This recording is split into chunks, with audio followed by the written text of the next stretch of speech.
Good afternoon, everyone. Once again, this is David Stearns with Haley Marketing, and welcome to today's Lunch with Haley webinar.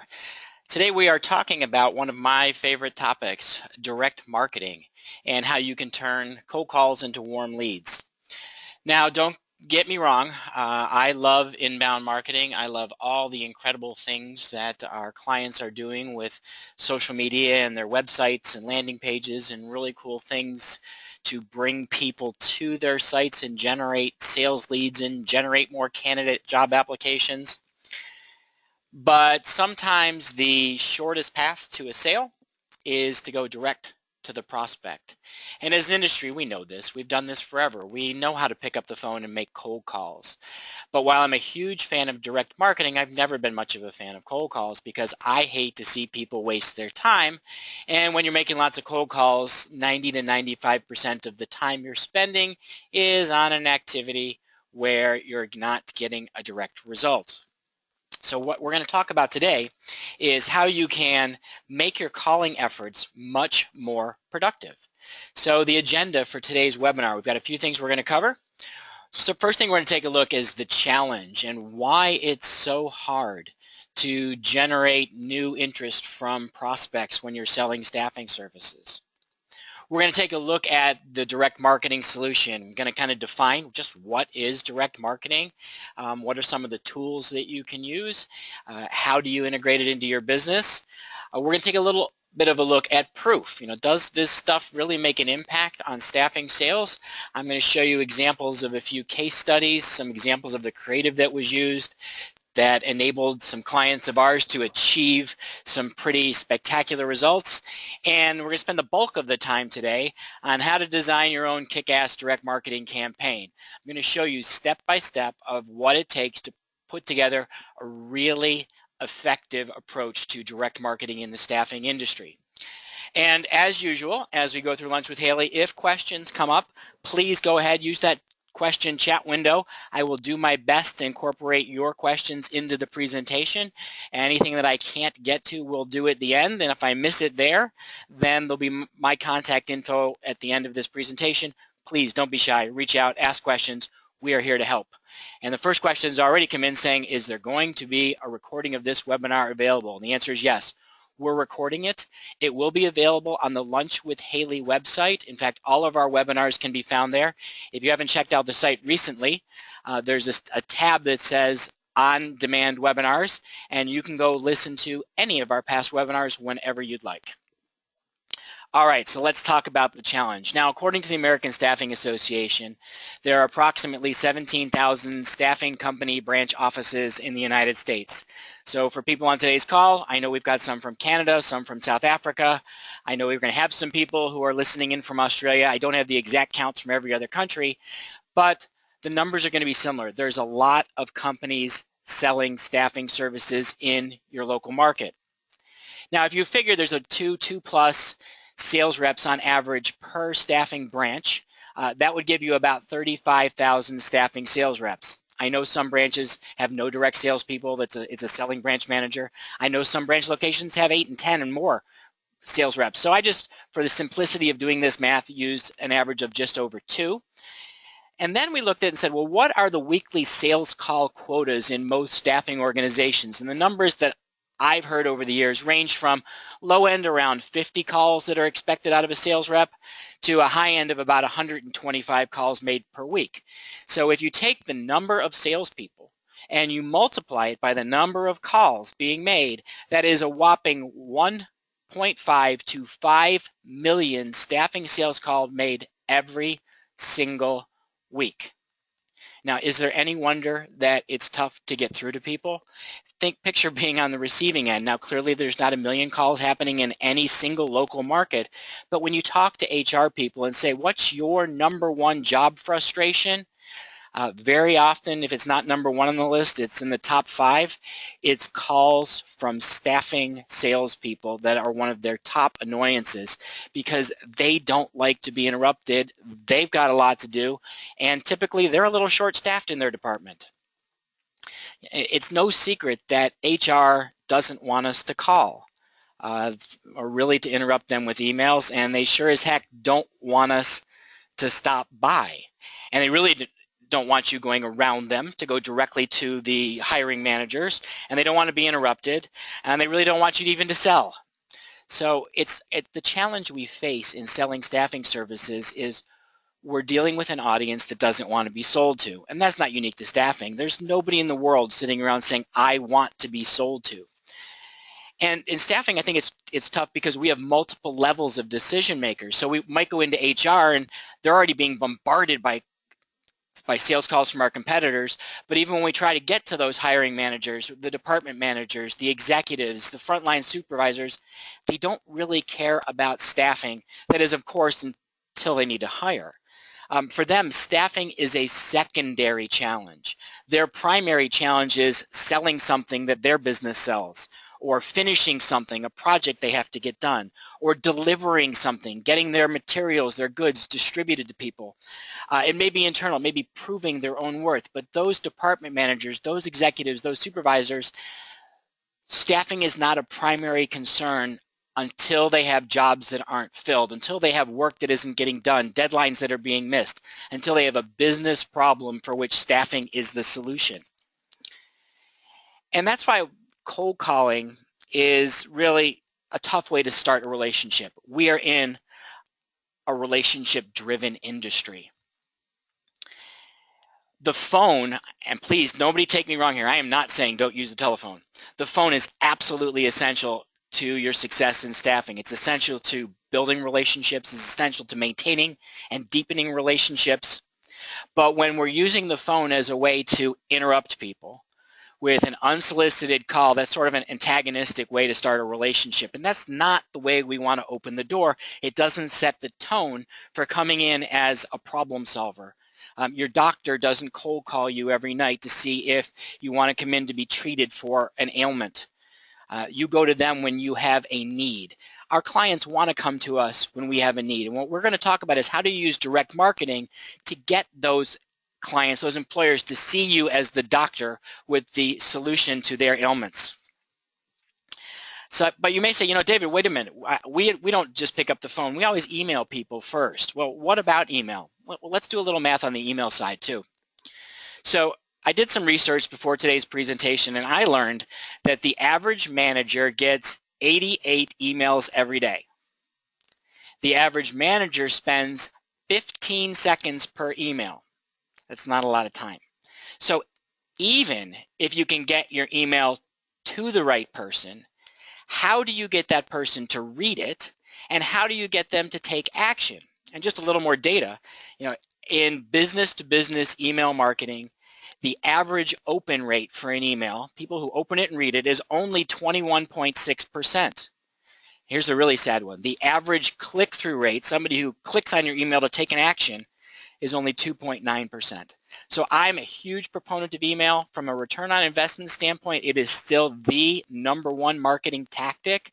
But just like selling with cold calling, using email to open the door with a prospect is very challenging. And if you've got less than 15 seconds to get someone's attention, create interest in your services, and get them to take action, email is probably not going to be the most effective way to do those things. But what about social media? Maybe we can look at social media. And again, I'm a huge fan of social media. LinkedIn, staffing industry. At first, we were a little nervous about what LinkedIn would mean to our business, but today none of us can imagine living without LinkedIn. It is an awesome way to connect with people who you might not otherwise connect with, to go directly to decision makers, to go directly to HR managers, to not have a gatekeeper in the way. It's a great way to help build a relationship. It can be a great way to get referred in, to leverage your referral network. Same thing with Twitter. Now, a lot of people look at Twitter and say, I don't understand the point of Twitter. What am I doing with 140 characters or less? But if you've been on past Lunch with Haley webinars, you've heard us talk about the benefits of using Twitter as a direct response tool, as a way to go directly to people who do like to tweet, directly to HR managers, directly to marketing people, directly to executives who have Twitter accounts, that use their Twitter accounts. It allows you to very often go right around a gatekeeper to get to the person you want to talk to and to start to build a relationship. And the same with other forms of social media, Google+, Instagram. I don't know anybody using Snapchat for B2B. I did meet one of our clients who uses it for talking to his kids, which I thought was fascinating. They needed private conversations to do that. But if you think about all these social channels, they're different ways for you to communicate. For some people, they're going to be very effective. For others, not so much. But going back to the original premise of these challenges, social media, typically, if you're not using it effectively, if you're interrupting somebody inappropriately, you're not going to create that great beginning to the relationship that you want to have with your clients. And you could even damage the relationship of your business as a whole if you use social media incorrectly. Okay, so what does this mean? Well, in my view, it's sort of time to stop the insanity that exists in our industry. It's time to stop the deluge of calling and unsolicited requests for meetings. It's really time to treat prospects the way they want to be treated. It's time to think about how do we up our sales game so that we as sales professionals are differentiating ourselves in our approach. We're creating an opportunity to come in like a doctor, like a consultant, not as a used car salesman or insurance salesman interrupting people's days. So how do we do this? How do we make people want to talk to us? Well, that's what integrated direct marketing is all about. It's about doing the right marketing before you call, and it makes all the difference. And not just before you call, but the right marketing before you call and after you call. It's about what you're going to do to get someone's attention, create interest in talking to you, give them a desire to work with your firm, nurture relationships, and keep yourself top of mind. It's how you surround the prospects that you want to be selling to, so when you are actively selling, your probability of success is much greater. Now, when you design an integrated direct marketing campaign, the first thing you think about is multiple channels of communication. I don't want to be one-dimensional. Now, you'll notice under channels of communication, I've got mail, email, social messaging, phone, and PPC. Phone's included on here. It is one of the channels of communication that should be part of your direct marketing. So should direct mail and email and social media. I loved direct mail because to me it is the express lane at the supermarket. Now you go there with your load of groceries and you see long lines at every checkout counter. Well, those long lines today are email and people's voicemail. So there's already a lot of people trying to get in those lines, and it's going to be really hard to check out in a timely manner when you're in line with everybody else saying the same things. I like direct mail because there's not that many people doing good direct mail these days. There's people trying to do things really cheap, but most people get afraid of the cost of direct mail because you got to put together a mailing package, and you've got mailing costs, and it can get expensive per prospect. But it will have a higher engagement rate than virtually any other initial form of contact. Email and social messaging are great support mechanisms to build on what you're doing with direct mail, to build on what you're doing on the telephone. And if you tie mail, email, social, and phone together, you're virtually guaranteeing that you can get a hold of people in some way, shape, or form. The PPC, pay-per-click, is a relatively new way to do direct marketing, and that's primarily thanks to LinkedIn, where we can identify very specifically the target audiences that we want to send our messages to. We can think about a great piece of content to share or multiple pieces of content with our target audience to get them engaged and wanting to learn from us, and then we can send our pay-per-click messages as sponsored updates on LinkedIn. You can do the same thing on Facebook. So we're only putting it in front of the right people, people with whom we want to have a business relationship, people with whom we're already direct marketing to reinforce the direct marketing we're doing. So those are the channels we're going to use to reach out to people. We want to add to that multiple approaches to follow-up. We want to pick up the phone. That's going to be the most important method of follow-up, is salespeople on the phone. But email here is a very viable way to follow up, as is social messaging, using InMail, using direct messaging on Twitter. If you're connected with someone on Facebook, the same thing.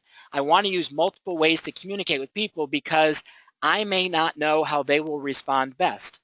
If I have their phone number, I can leave a voicemail if I don't have a relationship. If I have somebody's email address, I can reach out to them. With social, very often we already have to have some sort of a connection. They have to have followed me on Twitter, or we need to be connected on LinkedIn if I don't want to pay for an email. So if we're connected, then I can use social in support of the message I sent with the multiple communication channels. We also want to add to that multiple ways to take action. There are going to be some prospects that love to talk on the phone. There's going to be other people that hate to talk on the phone. So they should be able to go to your website and to a specific landing page where there's information just for them. They should be able to email you when they're interested in something. And if you apply this model with multiple ways to communicate with people, multiple approaches to how you follow up, and multiple ways to take action, you will achieve somewhere between 2 and 10 times or more the response that you are getting out of cold calling. All right, so that's a pretty big claim that I just made, 2 to 10 times the response. Well, before I show you how to create your campaign, let me offer you a little bit of proof that this stuff really works. All right, so first off, I'm showing you a picture of a direct marketing campaign. Campaign was a variety of different styles of direct mail combined with a follow-up call. The company that implemented this spent about $10,000 on creative and postage. That $10,000 investment led to $543,000 in sales within the first year. Pretty good return on investment. Here's another campaign. Company we worked with this several years ago to design a multi-touch direct mail campaign, but with very different forms of communication. The thing you see in the upper right corner is a giant cross piece that started as an 8-inch square, and if you open it in all 4 directions, it's 2 feet by 2 feet, and it introduced this particular company by showing the kinds of business problems they could solve for the prospect. That was followed up with a booklet with lots of educational content about how to solve business problems with staffing, and that was followed up with a brochure about this company's services and how their process was different. Then they integrated it with a sales call follow-up. Then they integrated again with more direct mail, a series of postcard to reinforce key points from the earlier mailing pieces. Now in total, they spent about $16,000 to implement this direct marketing, and in the first year, over $940,000 in new business from this campaign, nearly $1 million from a $16,000 investment. So a couple of other examples of financial results. Another company did a 3-step campaign. It was an integrated direct mail and telephone call campaign, just 3 steps. They made a fairly sizable investment because they implemented this across a number of geographic markets, about $30,000 investment. First 6 months, $2 million in sales. Another example, a 12-week campaign. This is a company that said, we're going to look at an entire quarter, 1 week less than an entire quarter, but 12 weeks. We're going to use direct mail, driving people to specific web pages. We'll use follow-up calls to drive people to those web pages. Another one, sizable investment, $33,000, but in the first 4 months, $420,000 in new business development. And one of the things I love about a really good direct mail or direct marketing campaign is it's not a one-shot investment. You are creating an asset that you can use for years. That company that with the 3-step campaign on the top of the screen here, well, they originally did that campaign in 2002. They used it for 10 years. The same campaign materials used for 10 years. Now, I don't know what the net total of what they sold in 10 years was. I just know that $2 million in the first 6 months. But the investment in the subsequent years was nothing more than postage and their time to make follow-ups. A great direct mail campaign can be used over and over and over again, and it turns into a terrific investment when you look over the long term. Now, somebody asked the question, how big is the target list in each of these campaigns? And I'll say they varied. The first one I showed you with the $540,000, their target list was only 250 companies. They didn't have a huge list. It was very targeted. And what we're going to recommend with all of these campaigns is people treat them like a process. And I'm going to talk more about that later, but just to kind of introduce the concept where you'd build an initial mailing list that's not huge. It might be 25, 50, 100. You implement the campaign and you ensure 100% follow-up with your sales team, and then you repeat the process again and again And again, so this company that generated $2 million, they were doing 25 people, if I remember correctly, a week. They'd add a new 25 every week, and they would do it for about 6 months. Now, they had each of their offices doing this 25 a week, and you added up all the offices, they marketed to about 3,000 people in total. So every one of these campaigns is different, but what I encourage everybody who does direct marketing to do is think about a rolling process until you can go after every decent prospect in your target market. For some companies, we have one client doing direct marketing, their target audience is 18 people. 18, that's it. Now, each one of these would represent $10 million or more in sales. They're doing a very aggressive direct marketing campaign to these 18 people because they need to be successful. They're doing things that are guaranteed to capture attention, but they look at the ROI of the campaign very differently because it's such a small target list. Other companies may have a huge list, thousands of people, so they're not going to do something very expensive per prospect. They'll do something that's smaller, but even in that case, I encourage them, do it in small batches so you ensure follow-up to get that higher percentage conversion rate. If you just do direct mail, one shot to a big list, you're going to get a very small return and a very likely no return on investment. Now, beyond dollars and cents and how we measure things just in sales dollars, there are other types of benefits to doing integrated direct marketing. A company that we worked with developed an offer, very compelling offer where they would come out to the prospect. Unfortunately, I can't share the specific offer they made on this call, but just coming up with a really good offer, they were able to turn 44.7% of the prospects they targeted into appointments. What they did is they had this offer. In this particular case, they were sending it to a warm list. They sent the offer out via email. The salespeople called up to follow up on the offer, and nearly 50%, just under, of the people they followed up with agreed to an appointment. That's what integrated direct marketing is designed to do, is get your salespeople more face time. Another company looked at their call to appointment ratio and said, if we integrate direct marketing into our cold calling, what happens to the percentage of time we make a call till we get an appointment? And they found that their call to appointment ratio went up by 100%. This same company found that the average sales cycle went from about 3 months down to 4 weeks because they were going in the door with an important message for the prospect, something to immediately talk about that wasn't just about staffing. It was about a business issue that was relevant to the prospect that caused the prospect to have interest in the conversation and demonstrate the immediate value the staffing company could deliver. And one of the biggest reasons to do this kind of direct marketing is you want to make your firm stand out by positioning yourself as an expert. There was a great article in this month's Staffing Success magazine, if you haven't seen it yet, it just came out, that talks about how staffing companies are using data to improve the effectiveness of their sales activities. The staffing companies that are the most effective use data, use information, use ideas to position themselves as experts. They create differentiation. They give prospects a reason to do business by sharing educational content, by sharing statistics, by sharing local market data.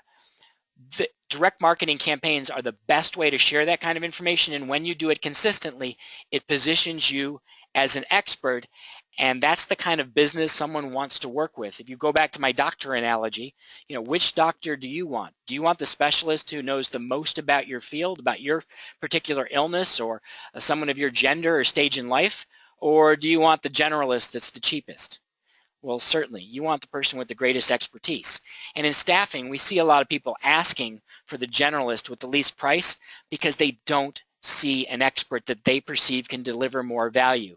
And by positioning yourself as an expert, you are showing people at the same time, here's how we will deliver greater value than anybody else. So how do you do all this stuff? How do you build a kick-ass direct marketing campaign? Well, there's a lot of parts that go into it. And so let's go through all of those parts one at a time.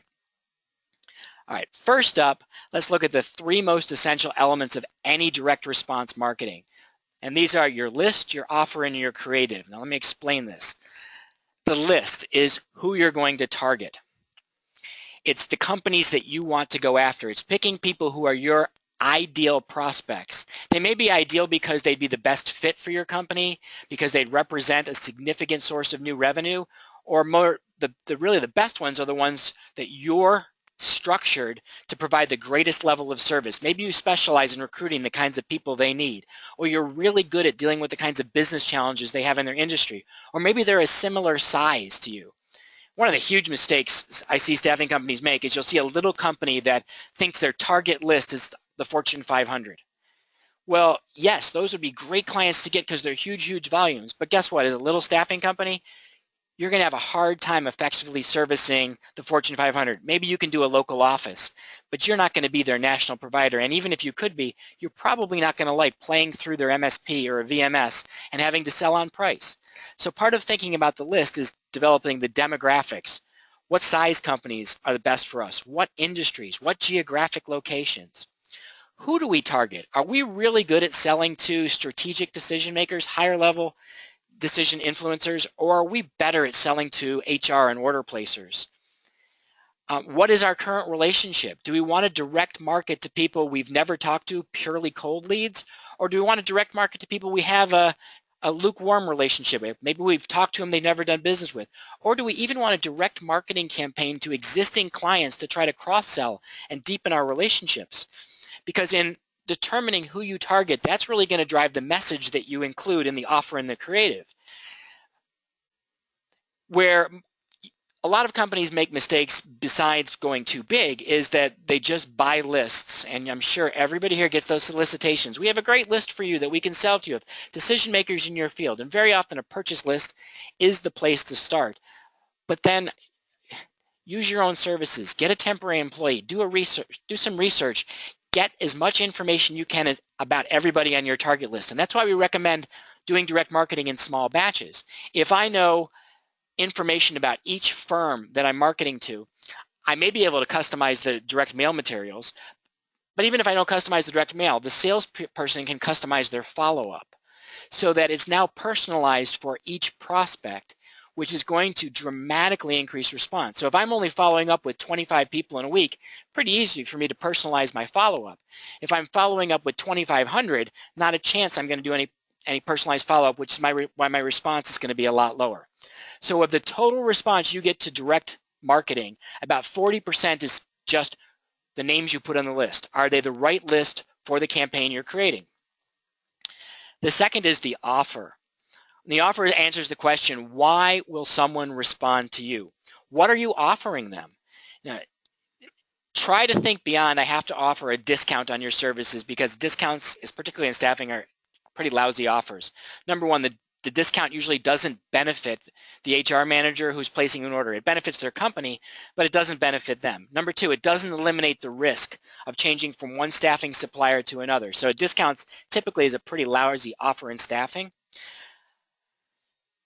But you want to think about, what can we offer people that gives them a reason to want to meet with us? And the first sale you're making is not a sale for staffing services. The first sale you're making is an interruption of that prospect's time. I got to give the prospect a compelling reason to talk to me. And very often the best offer there is some kind of information that the prospect doesn't have but would love to know. Maybe it's local market salary data. Maybe it's about compensation trends or benefits trends. Maybe it's something you know about the Affordable Care Act and what's coming next year. Or maybe it's about the most important interview questions that they need to be asking, or even inside information on what you know about their hiring process that they don't even know because you've talked to people who have applied to that company before. You want an offer that has really great information that you can share. And then also in the offer, think about not just why will they respond, but how can they respond? The hardest response for someone is when they have to pick up the phone and call you, because then they assume they're getting a sales pitch.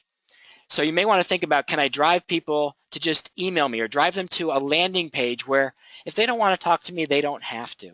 But at least I can get them into our system by having them complete some sort of form when they're responding to the offer. And the last part of the offer is, how do we write it as a compelling call to action? If I have an email, I just have the words click here. Well, number one, that's a spam catch. Number two, it's not the most compelling call to action.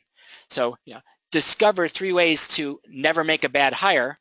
A little hypey, I know, but that's a better offer than click here for ideas for improving your hiring.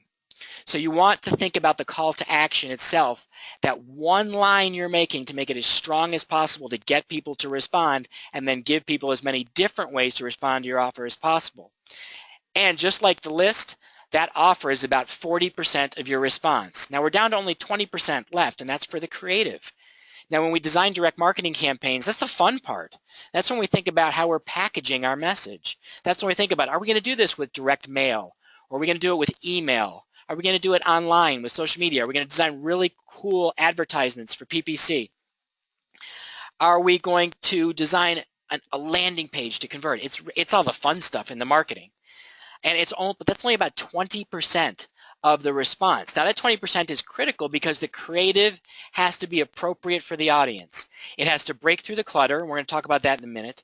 It has an appropriate copy style to fit your business, to fit the message you're trying to send. It's got to be very compelling without being too salesy.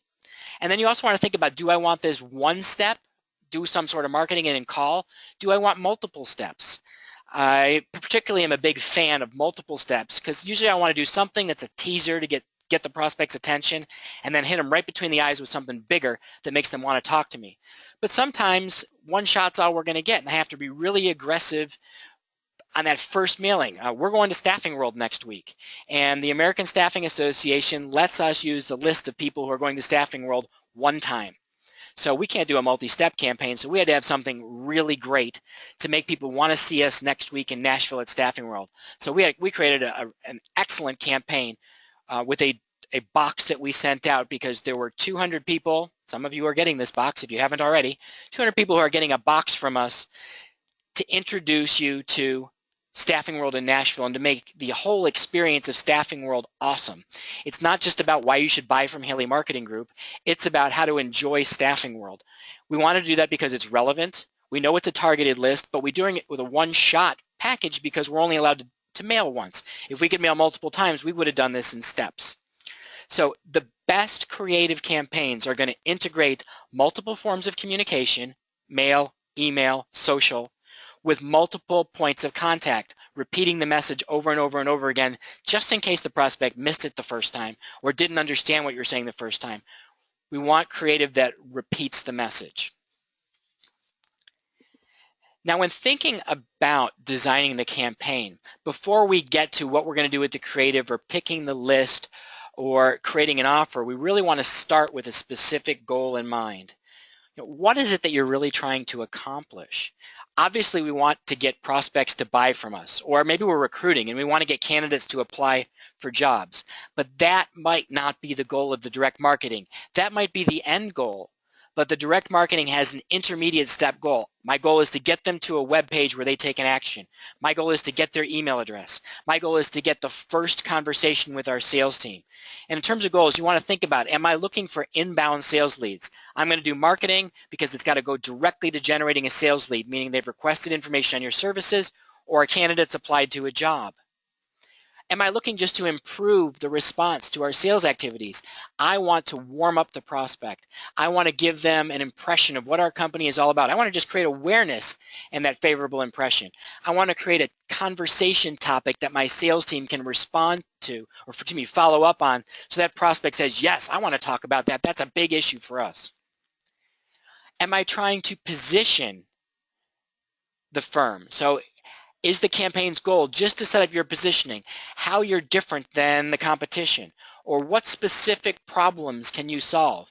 If you were a doctor, the campaign would be about telling people what's your specialty, what's your area of expertise.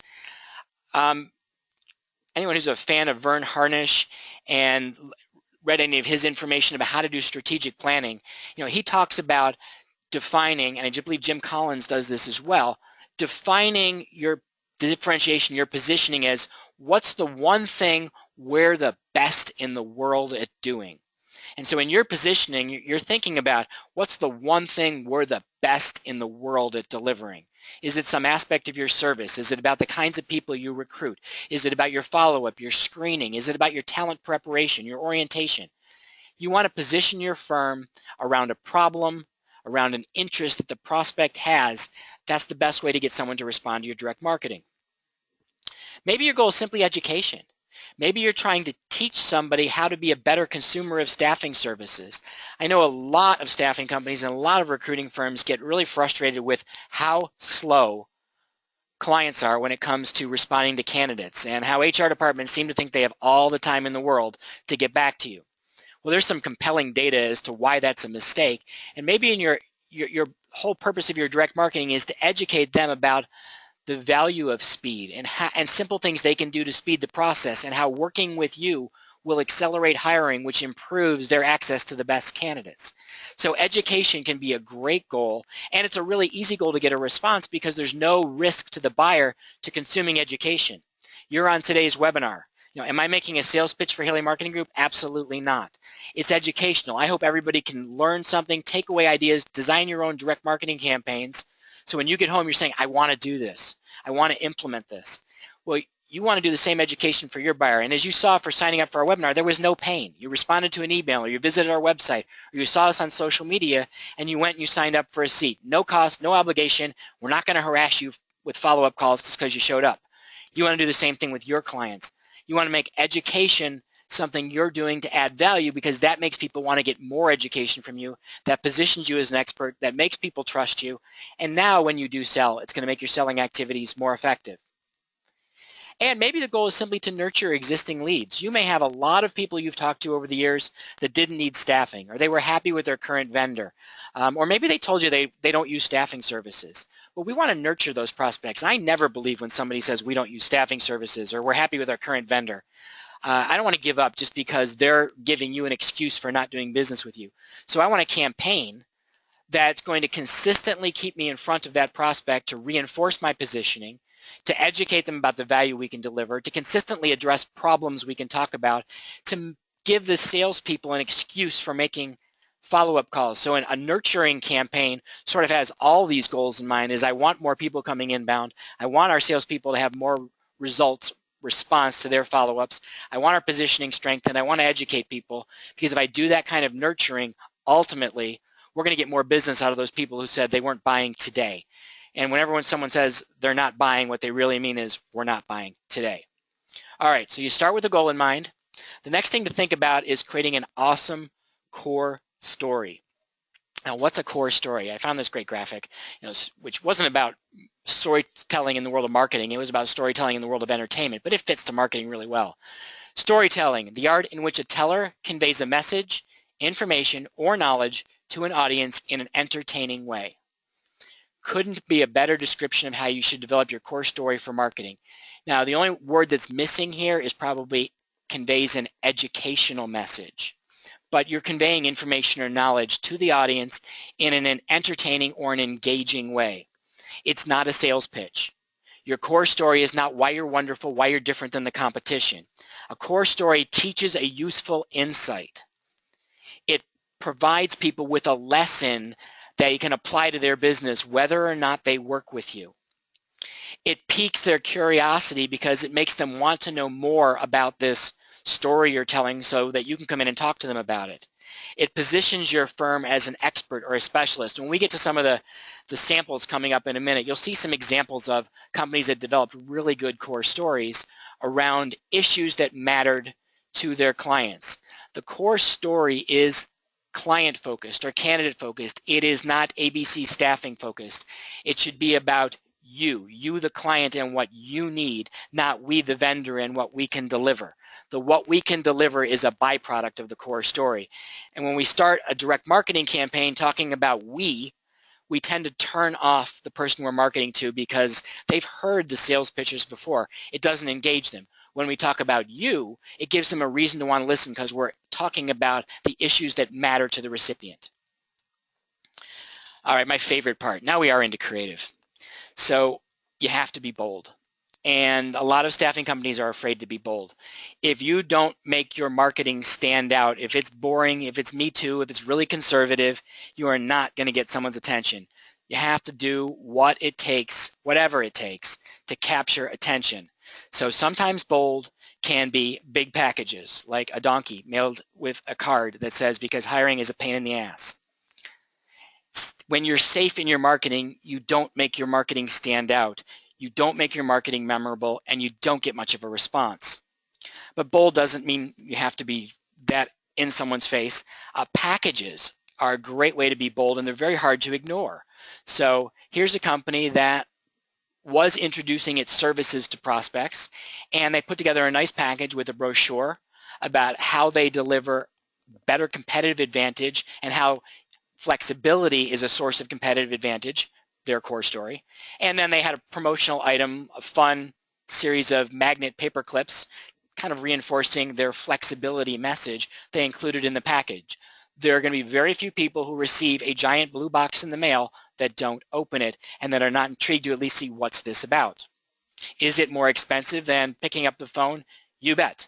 Is the engagement rate orders of magnitude higher? Absolutely.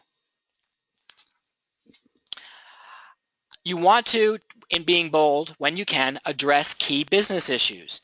So here's a company that their core story was about the cost of understaffing.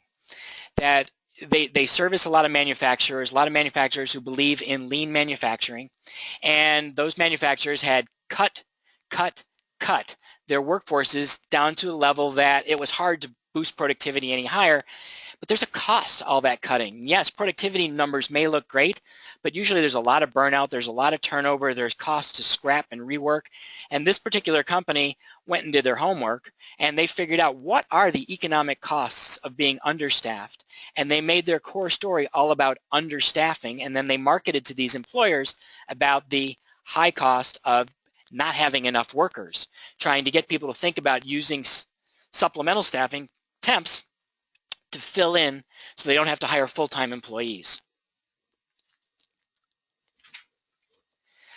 A great core story, a great direct marketing campaign focuses on problems and fears. Now, I don't want to say that to be really negative, because I think if you just do scare tactics, you see these kinds of marketing pieces, they turn people off. But you want to subtly play on people's fears, their fear of wasting money, their fear of making a mistake, their fear of failure, their fear of not knowing something they should know, not being informed. So this was a direct mail campaign that we developed a couple of years ago, but it addressed a lot of these fear points. You can read some of the messages. Are you spending too much on labor and benefits? Fear I might not know something. Fear I'm making a mistake. Can you afford to waste time searching for the perfect candidate? Fear that I'm wasting time. Do you have $40 an hour professionals doing $10 an hour work? Fear of making a mistake. So all of these cards addressed fears as a way to introduce why staffing adds value. And whether it's a boom labor market like today, or it's 2009 and everybody's saying we don't need temps, these fears are relevant at all points. And they can be used to help stimulate demand, create conversations, and differentiate you from the competition. So fear is a great way that you can build a core story about how staffing is a tool that can be used to make businesses more profitable, make businesses more strategic by addressing their fears and pain points. And sometimes the simplest way to be bold is just to use repetition.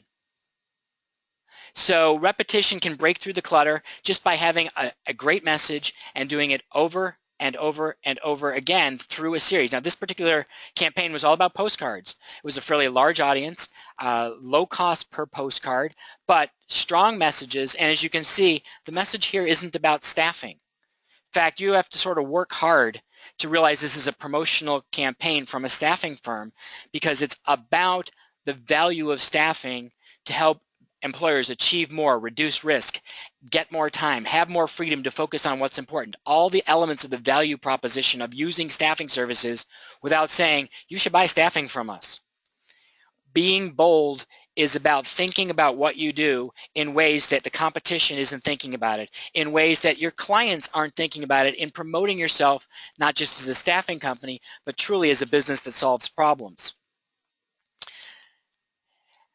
In terms of your offers, the goal is to think, how can we make them irresistible? Now, I define an irresistible offer as one, the best one has no cost, very high value, no risk, and it's easy to respond. Now, not every offer achieves all of these criteria, but for example, here's an offer a company had for a free workforce strategies guide. No cost, high value. It was going to show you 24 ways to improve the performance of your workforce. There's no risk. You could go to a website, download it. You don't have to talk to a salesperson. Very easy to respond. You can call, you can email, you can visit the website.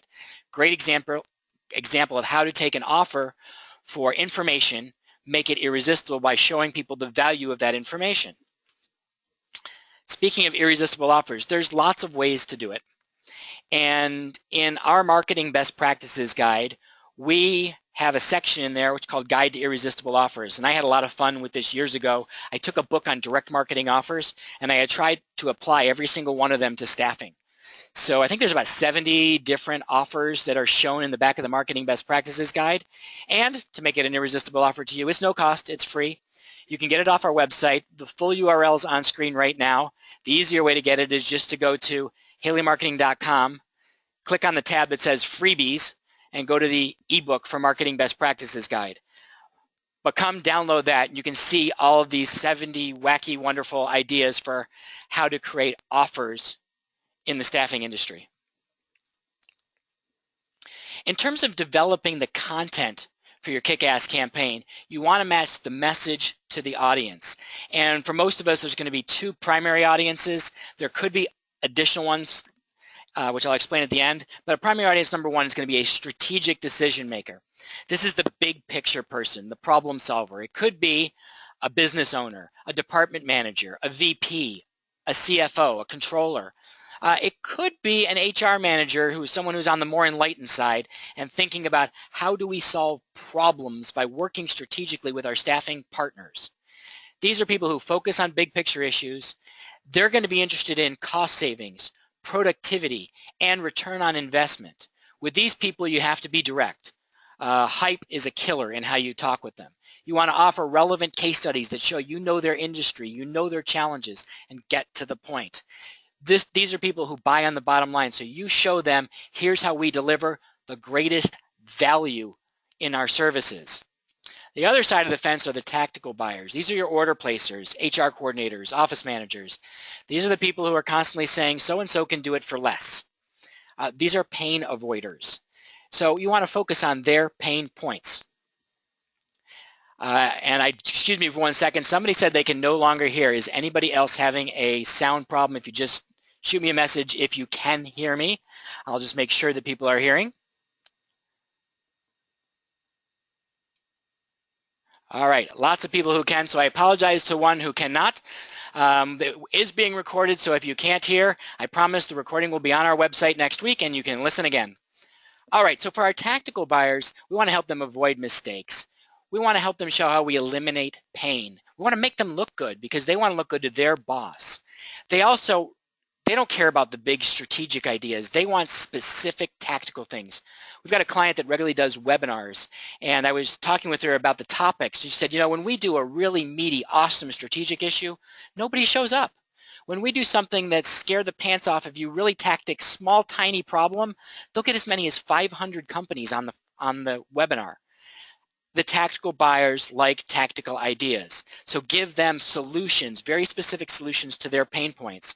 Be sincere in talking with them. Again, don't try to sell too hard.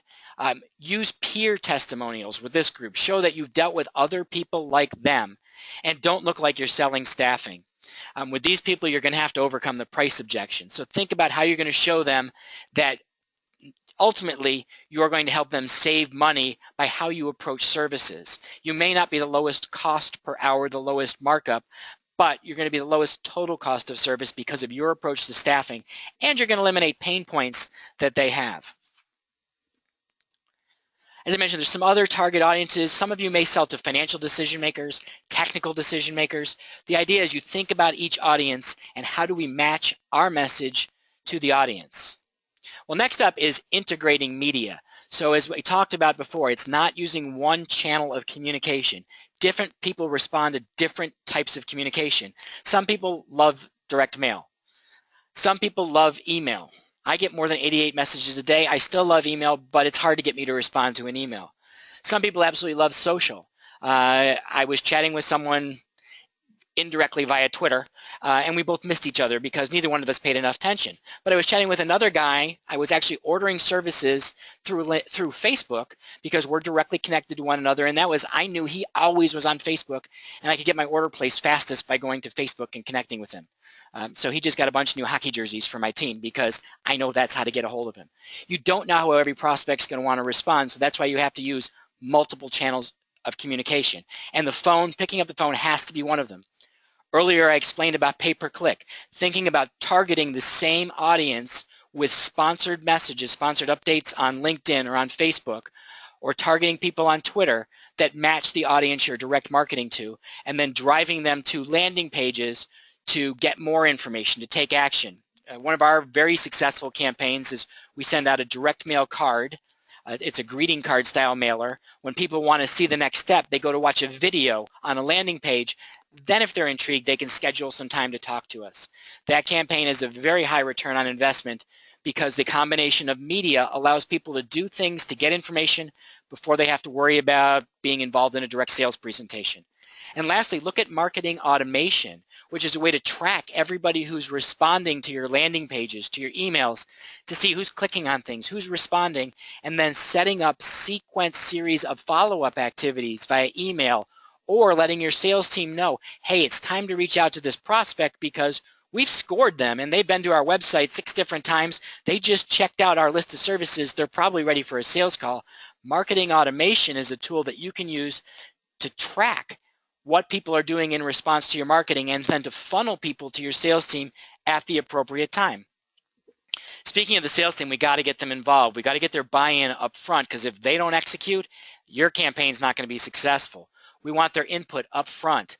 We want to know what kinds of challenges they have, what kinds of problems we can help them solve, what kinds of tools they think they need. We want to help them set the goals. How much follow-up can they realistically do? Because if we give them a number that's too big, they will either intentionally or accidentally tank the campaign and say, this didn't work, let's not do it again. But if we give them numbers they see are manageable, they'll execute to those numbers, and then when they see the results, they'll want to do more numbers. We want to diagram the process for them. I'll show you more in that in a minute. We want to script their calls and emails. Not that they have to follow the scripts verbatim, but it gives them a starting point, so it's really easy to do the follow-up point. We want to train them how this process works, why we're doing it, and have them role play so that they're really comfortable handling prospects in different scenarios. We want to make sure we're tracking results, and most of your results are going to come from the salespeople saying, I made a follow-up call and here's what happened. And then using their feedback, let's adjust the campaign. Gee, all these people didn't react to anything. Let's try a different message. Or I called these people, we had a great conversation, but they misunderstood our message. Let's adjust the messaging.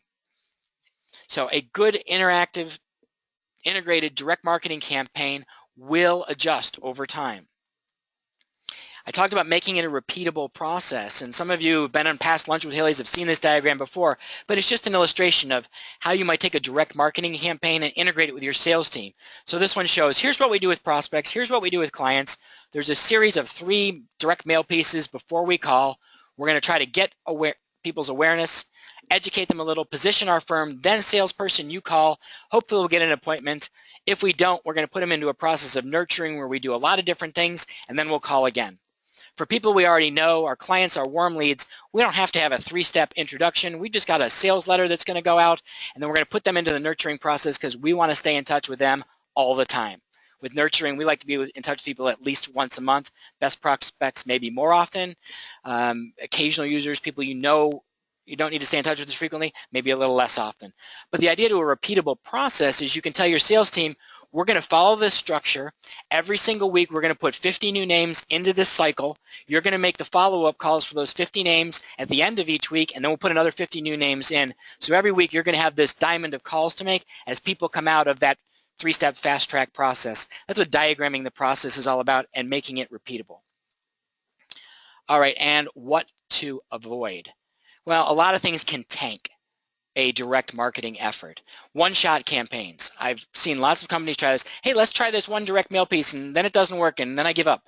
Or I tried this PPC campaign once, it didn't work, so therefore PPC doesn't work. Things that are one-shot rarely work. We're inundated with marketing messages. So if you're not doing things where you're touching people multiple times, multiple ways, it's not going to have a good return on investment. The other thing is trying to do too many things at once, too big a list, too much follow-up, too many different elements to the campaign. Once you overwhelm your internal team, you confuse your salespeople, it becomes overwhelming to implement. Nobody does the follow-up, you don't get response. Not really working to have a unique message or an offer with real value. You have to think about what can we say to make people want to read this mail piece, to engage with this email, to engage with us. It's not a sales pitch for staffing, it's a sales pitch for an idea, and that's what the unique message, the core story is all about. When we fail to match the message to the audience, you send the wrong information to the right people, it's not going to have a good result. You send the wrong message, the right message to the wrong people, it's not going to have a good result. It's got to be the right message to the right people. Next one is too much copy. We are all wickedly busy. And if you can't get to the point quickly, people aren't going to read through long copy. And I know there are direct marketers who love those go on forever emails with lots of ways to get response. But you'll see even when they do that, they break up the long copy with lots of headlines and lots of calls to action so people can bail out and respond at any point that they're sick of reading. But we find that the best direct response is really short. And your emails, 3 to 5 lines can be the most compelling for getting a response. We also don't want to be overly salesy. No one, I almost said sleazy, kind of goes hand in hand. We don't want to sell too hard in our direct marketing because we don't want to come off as that used car salesman. We want to come off as a consultant sharing ideas of tremendous value to the prospect. We want the person to respond because they're genuinely interested in what we have to offer, not because we're coercing them into talking with us, because if they're not genuinely interested, we're not going to have a great sales meeting. And last, having the wrong list or too small of a list, 40% of your response is having the right list. Now, too small of a list isn't a problem if you continue to repeat the campaign. We've seen a lot of people who will implement an email campaign and their entire prospect universe is 100 people and then they never add more names. Well, guess what? It doesn't make sense to buy a campaign to do email marketing every month when you've only got 100 people, when that same campaign might cost $10 more to do 1,000 people or 5,000 people. Build a bigger list. Have the right size list or have a process that you're repeating if you've got a small list so that you can generate significant response to achieve a great return on investment. And what's the biggest mistake we see people make? And time again, I've been doing this for 19 years, and the number one mistake, not following up. I'm going to repeat what I said at the beginning. The telephone is an integral part of integrated direct marketing. You got to pick up the phone. You got to make the sales calls. You want to have 100% follow-up, and that's why you diagram the process and you show the salespeople this is when you're calling. That's why you script the calls and you say, this is an outline of how the call should go. Here's the emails to send as a follow-up after the call is done or when you leave a voicemail. If you don't follow up, you may get a good response, but the probability of getting that response is much lower. And if you want that 2 times to 10 times return on your efforts, you got to integrate the follow-up with the direct marketing effort. All right, so let's wrap up today's presentation in the last few minutes. Let's put it all together with your direct marketing checklist. All right, here's your checklist. And the graphics on the right are just kind of examples of some campaigns we've done over the time, so I'm not going to explain them specifically, but let's go through the checklist. Number 1, set great goals. What are we trying to accomplish? What volume of activity will justify the effort? What volume of response do we need? Target our audience. What type of decision maker are we going after? Let's get the specific names of the people and the companies that we want to go based on the demographics of the ideal prospect, the job title of the ideal prospect that we're going to be successful in selling. Create that compelling core story, an educational tale that gives people a reason to want to meet with you. If you've never heard of this concept of a core story before, go to read a book called The Ultimate Sales Machine by Chet Holmes. And I think chapter 4 is all about how to write a core story. He did an entire chapter on it. It's terrific, and it's all about creating core stories. Create an even more compelling offer, something that's so good your prospect will say, yeah, I want to get this. Yeah, this is a great freebie. I absolutely need this information. Design your kick-ass campaign. Think about creating a bold design. Don't cheap out or chicken out. You got to spend money on great design if you want to get people's attention. You want to consider every part of the mailing package. If it's direct mail, the outer envelope, the box, the interior content. If it's email, are we doing plain text? Are we doing HTML? Are we going to do a mix of them depending on the steps? If we're doing landing pages, what should they look like? What elements do we need to have? What's our response form going to have? What's the minimum number of fields that we can get away with? Because the more fields you put on that form, the fewer people who are going to respond. You want to come up with strong designs at every touch point in your direct marketing campaign. You also want strong copy that is an active voice. You're you focused. It's all about the reader. No BS. You're not doing a lot of sales fluff. As concise as possible. You are mostly selling the offer, not selling your company. You want great headlines so somebody who's a lazy reader, like me, can skim the headlines and get the message. And then you want to personalize as much as you can the sales letters, the emails, the follow-ups, so that I know what you sent is just for me, as relevant to me, is a reason that I should talk to you because you get me. And finally, create that repeatable process to ensure 100% follow-up.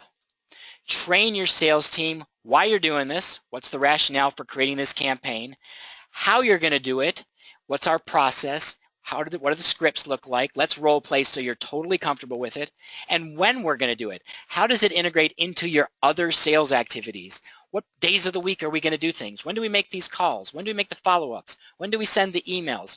What are our expectations of how this impacts your normal calling activities? One of my saddest both success and failure stories was a company out in Los Angeles where we had phenomenal success in the direct marketing, nearly a 10.6% conversion rate of prospects to clients, and the sales reps didn't want to continue because their managers were afraid the direct marketing wouldn't work and so made no adjustments to their weekly cold calling routine, and the salespeople were just burned out. And lastly, measure your response and then correct the campaign as you get feedback so you can make adjustments. Maybe you can't change the big bold printed pieces, but you can change the sales letters and the emails and the other elements that go along with the campaign. Well, I hope you found today's session valuable. If you have questions, don't be shy. Reach out to me. Reach out to Haley Marketing.